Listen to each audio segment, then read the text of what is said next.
শান্তভাবে বসবেন। আমার পরে আরো দুজন গুরুত্বপূর্ণ বক্তব্য রয়েছে।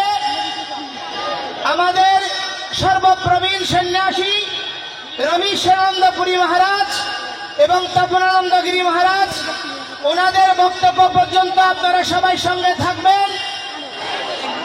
আমি আপনাদেরকে এই ঐতিহাসিক লালদিঘি ময়দানে সনাতন জাগরণ মঞ্চ এবং বাংলাদেশে বর্তমান আন্দোলনের আমাদের যতগুলো সংগঠন রয়েছে, সম্মিলিত সংখ্যালঘু জোট, সনাতন অধিকার আন্দোলন, সংখ্যালঘু অধিকার মঞ্চ, আপনার সংখ্যালঘু অধিকার আন্দোলন, পূজা উদযাপন পরিষদ, আমাদের জাগো হিন্দু বিদ্যার্থী সংসদ, শারদাঞ্জলি ফোরাম এবং হিন্দু মহাজোট, বাংলাদেশ হিন্দু পরিষদ সহ অপরাপর যত সংগঠন রয়েছে, যারা আজকে হৃদয়ের আরতি আর আবেগ নিয়ে ঐতিহাসিক এই লালদিঘি ময়দানে,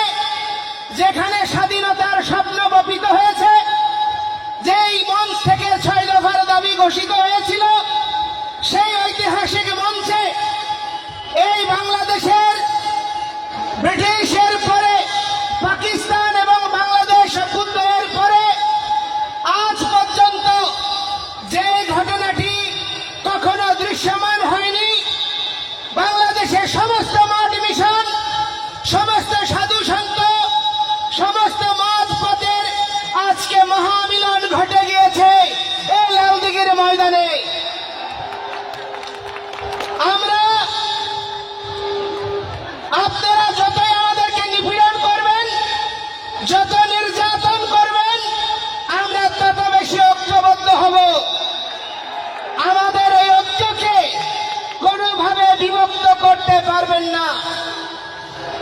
এই ঐক্য বাংলার অস্তিত্বের ঐক্য, এই ঐক্য অসাম্প্রদায়িক বাংলাদেশ বিনির্মাণের ঐক্য, এই ঐক্য বাঙালি কৃষ্টি সুসংরক্ষণের ঐক্য, এই ঐক্য বাংলাদেশের স্বাধীনতা থেকে শুরু করে যতগুলো অভ্যুত্থান হয়েছে, যতগুলো গণতান্ত্রিক আন্দোলন সংগঠিত হয়েছে, সেই সমস্ত আন্দোলনে আত্মাহুতি দানকারী, বাংলার স্বাধীনতা, সংস্কৃতি, গণতন্ত্র মূল্যবোধকে জাগানোর জন্য যারা আত্মবিসর্জন দান করেছেন, তাদের স্মৃতিকে অম্লান রাখার ঐক্য, এই ঐক্যকে কোনোভাবে খণ্ডিত করা যাবে না।